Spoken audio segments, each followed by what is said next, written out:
Guys, I got 3 massive news here in China. Man, all of these really good, and they're all kind of like not super public, so you gotta watch small channels like mine to really get this inside scoop.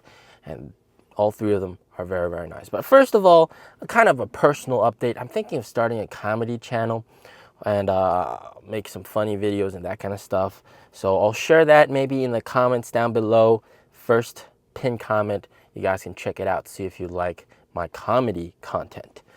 But moving on, the first massive news is, of course, the fact that battery swap stations started advertising for other businesses. And of course, this isn't done in good graces, and it's not done for free, obviously. So NIO is getting payment for these advertisements on swap stations. It's not every single swap station, of course, but they're basically selling the advertising spot on the swap station itself to different companies.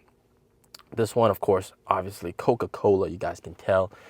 And I think it has to be clear that there's definitely shouldn't be any conflict of interest. They can't like be advertising Tesla on a NIO swap station. That would make no sense.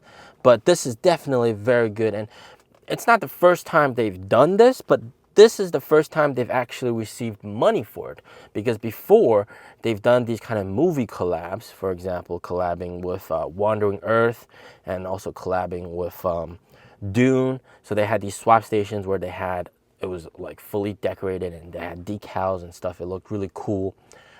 But I'm not too sure if they got money from that. I think it's just a mutual partnership. But this one, Coca-Cola, yeah, this one, they're definitely getting money for that. So this is definitely very nice. And these are pretty much big billboards. And one thing you'll notice here in China is that billboards are actually prohibited. There aren't billboards. Like, you can have advertisements, but most of the time they're at like bus stops, or the digital ads in like elevators and like on TV and that kind of stuff. So actually having this kind of a physical exposure is quite rare here in China. So this is definitely a very good marketing opportunity for all the other businesses out there, and they can definitely, NIO can rake in a lot of money. I'm sure that's going to cost them some money. Advertising here in China is quite expensive. So in billboard ad like of that size, yeah, that's definitely gonna get some money in. So that's definitely very good. Of course, adding more cash flow. And NIO has like 3,000 plus swap stations. So they have plenty of sort of like surface area to play with these ads and, generate additional income, additional cash flow. This is all very nice. All right. News number 2. This is also very important. This is the fact that NIO is actually confirmed by NIO's president. All right. And I wanted to make this a separate video, but I'll add it into this video. And it is the fact that they're outsourcing service, which is really interesting, because it lends into the fact that NIO is reducing cash burn. All right, and focusing on profitability. And it all stemmed when a NIO owner asked NIO's president a question. Like, he said, a couple years back when I went to like a desert remote area, I can order 1 tap for power, and then a NIO service rep will show up really quickly with a battery van and charge up the car, and it was very convenient. But this year he went and he almost got stranded. And with that 1 tap for service, nobody came. What's going on with that? And it turns out that NIO has really scaled back their own like sort of personal service staff when it comes to like helping out NIO owners in these remote areas. And NIO's president put it best. It's like, if I want to service all these cars in all these areas, then they have to really take care of a lot of employees, and I have to put them on regular salary and stuff like that. And instead, they're outsourcing this to other companies that do like designated drivers and that kind of stuff.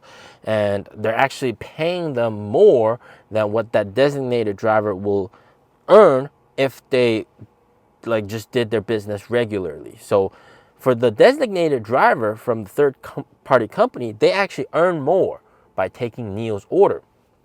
So in that aspect, NIO is saving a lot of money, and NIO is indeed paying these third-party guys for service, yes, but overall it's a cash saving process. They actually save a lot of cash. And it seems like this is more so in those smaller cities. In big cities, you still have NIO's own dedicated staff that just specialize in like driving NIO cars 24/7, that kind of stuff. So that is quite interesting to note, that a lot of the service is kind of scaled back and using third party to save cash. So that's nice. News number 3, and this one is pretty interesting, and it first of all ties in with the fact that right now, with all the other auto manufacturers, there's kind of a battery capacity constraint. CATL can't give them enough batteries. For NIO, because they have a very good relationship with CATL, they can of course have enough batteries. But when asked the question of like, are some batteries like locked, meaning, for example, I have a 70 kilowatt hour battery pack in the swap station, there aren't that many 70. Could it be like 100 and then it's locked to 70%? And then like I wouldn't know that it's 100, but to me it makes no difference. And that was answered by a internal NIO employee, and they said yes, it is the case that they're optimizing this. They're doing this as well because to sort of alleviate the fact that some swap stations have so many different types of batteries. Right now in 4th gen swap stations, they have like 5 different types of batteries, which is quite insane to think about. All right, so let me break it down for you. For the 400 volt architecture, which is the car in my NIO, and also NT 2.0 and NT 2.5 NIOs, we have the 75 kilowatt hour standard range and the 100 kilowatt hour long range. There's also the 150 kilowatt hour solid state battery pack, but that's not really readily available, so we won't count that. So there's only 2.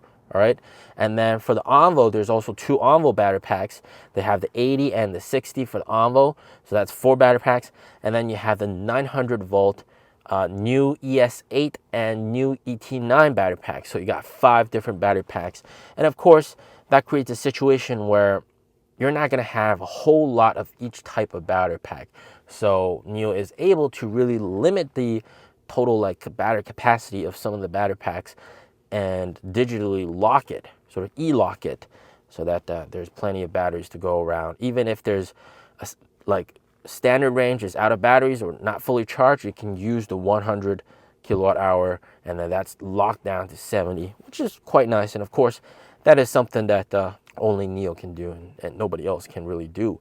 What do you guys think about NIO advertising? I think this is going to open up a huge amount of free cash flow, because remember, for battery swap stations, they're currently not exactly profitable because there's still lots of people with free battery swap vouchers, that kind of stuff, and it's pretty expensive to deploy a swap station. So they're able to earn money from advertising, and they're able to earn money from grid stabilization, and then earn some additional income from just battery swapping, those paid swaps. So that really does help with the profitability picture of the whole entire NIO Power ecosystem. So that's pretty nice. And what do you guys think about this? I think NIO's doing a really good job with advertising on swap stations. Yeah. As always, stay safe, stay healthy. Peace out.